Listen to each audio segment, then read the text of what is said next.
I have enjoyed in recent years spending more time reading about Alexander the Great.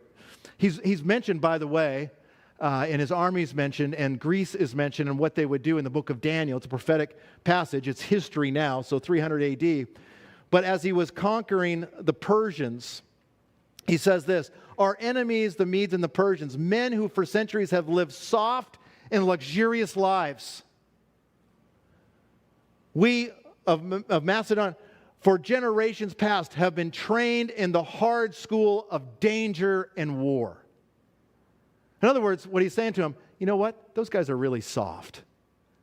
They've gotten soft and pudgy. We're ripped, and we're going to take them. And they did.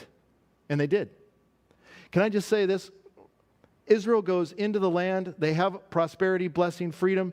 They're enjoying all of God's blessing, but as they enjoy more and more of God's blessing, they become soft. They become soft physically, spiritually, emotionally. They start to chase after other things. They do evil in His sight. They forsake God. Can I just simply say it's the same process for you and I is true? We live in a really soft society. And Christian friends, we've become soft too.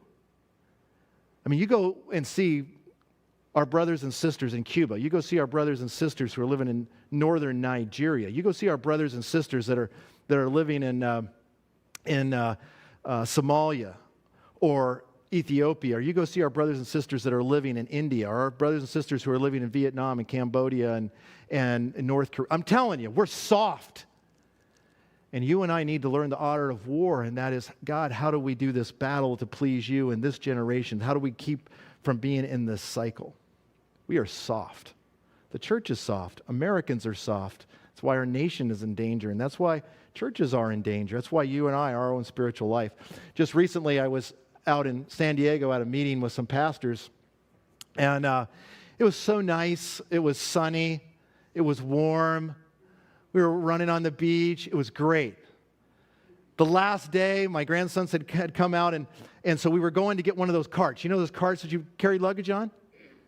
And so we go downstairs, we get the cart, and it's like, bummer, we're having to leave, and Jared's going to cry for 2 weeks, just all that when we leave our kids. And all that's going to happen, and I'm pulling the cart, and what do the boys do? Of course, they jump on the cart. How many of you have ever jumped on the cart? How many of you told your kids to jump on the cart? And they jump on the cart and pull us, Papa, so I'm pulling them, of course. That's what Papas do when you got a cart, right?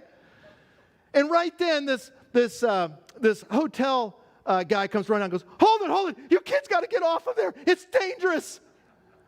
You could fall off and break your arm. And I'm looking at this guy. My grandsons are looking at me like, really? 4 inches, man? 4 inches? I could fall 4 inches and kill myself. I'm going, dude, these guys ride horses, burros, four-wheelers. They ski. They help me run chainsaws. And you're worried about a cart. You're worried about 4 inches. I'm like, dude, you need to get a little grit. Hello, you understand what I'm saying? We've become so soft as a society. Listen, you boys better wear helmets. You guys better put on some knee pads. You boys better put on some elbow pads. You boys shouldn't be doing that without your boots on. You better have steel-toed boots because there's 4 inches you could fall. I'm like, are we that soft? Yeah, we are. And I want to say this as strong as I can.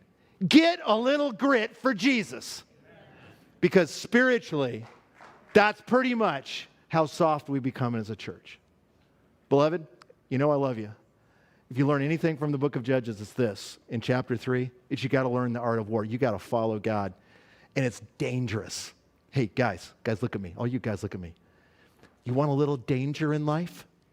Follow God. You want someone to fight? Try Satan. Try the very gates of hell. Trust me. It's an awesome battle. Get a little grit, guys. Get a little grit.